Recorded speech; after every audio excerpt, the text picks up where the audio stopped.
تھے۔ عبداللہ ابن عباس رضی اللہ عنہ فرماتے ہیں کہ عہد رسالت مآب صلی اللہ علیہ وسلم میں اور عہد ابو بکر میں اور عہد عمر کے ابتدائی 2 سالوں میں،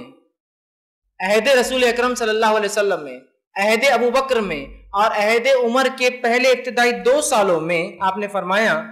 کہ 3 طلاق کو ایک ہی شمار کیا جاتا تھا،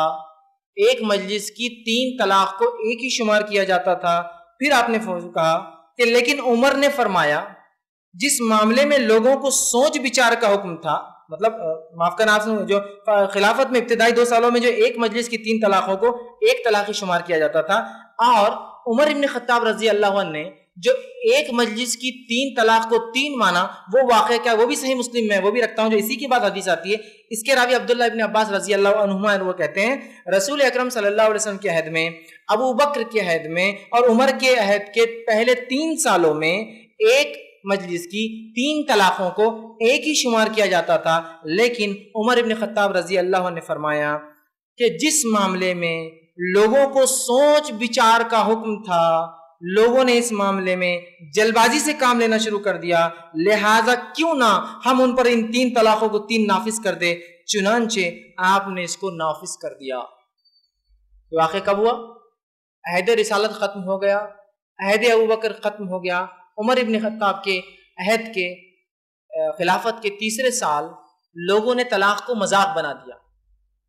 اور بس کچھ ہوا کہ طلاق طلاق طلاق، اور چونکہ ان کو معلوم تھا کہ ایک مجلس کی 3 طلاق صرف ایک ہوتی ہے، تو انہوں نے عورتوں کو تنگ کرنے کا ذریعہ بنا دیا۔ جب عمر ابن خطاب رضی اللہ عنہ کے پاس یہ خبر پہنچی کہ لوگ جو 3 طلاقیں ہیں جس کو سوچ بچار کر کے دینا ہے، سوچ بچار کر کے دینا ہے، سمجھ کے دینا ہے، مذاق میں نہیں، غصے میں نہیں، کھلواڑ کے لیے نہیں 3 نہیں کہنا ہے، جب انہوں نے دیکھا لوگ مذاق کر رہے شریعت کا، تو کہا کیوں نہ اللہ کی دی ہوئی چھوٹ کو ہم لوگوں کو سزا دینے کے طور پر 3 کو 3 مان لیں، تاکہ لوگ 3 نہ دیں۔ یہ تو اس عمل کے کم کرنے کے لیے، اس عمل کو روکنے کے لیے آپ نے کیا تھا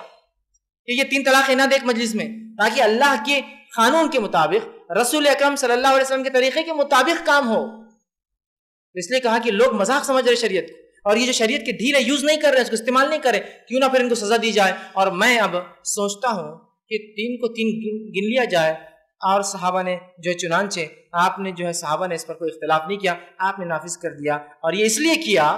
کہ لوگ جو ہے طلاق کے معاملے میں جلد بازی کر رہے تھے، اور جو عمر ابن خطاب نے وہ 3 کو 3 گن لیا، یہ ایک تعزیری اور تحذیری جو حکم تھا، تعزیری حکم تھا، یہ ایک کانسٹیٹیوشنل ایک لا تھا جو کانسٹیٹیوشن انہوں نے بنایا تھا، اور جو ہے آپ کا یہ اجتہاد تھا، عمر ابن خطاب رضی اللہ عنہ کا یہ اجتہاد تھا، یاد رکھیے کہ ایسا کرنا چاہیے تاکہ لوگوں کو سزا ملے۔ اور صحابہ نے اس بات کو اس لیے مانا کہ صحابہ جانتے تھے کہ ایسی سزا ملنا چاہیے لوگوں کو، کہ جس معاملے میں اللہ نے ڈھیل دی اس معاملے میں لوگوں نے مذاق بنا دیا اس ڈھیل کو، اور 3 طلاقیں ایک ساتھ دے رہے اور مذاق سمجھ رہے، تو صحابہ نے بھی اس بات کو تسلیم کر لیا جو عمر نے تعزیر، مطلب ایک تعزیری فیصلہ، ایک قانون آپ نے بنایا جو آپ کا اجتہاد تھا،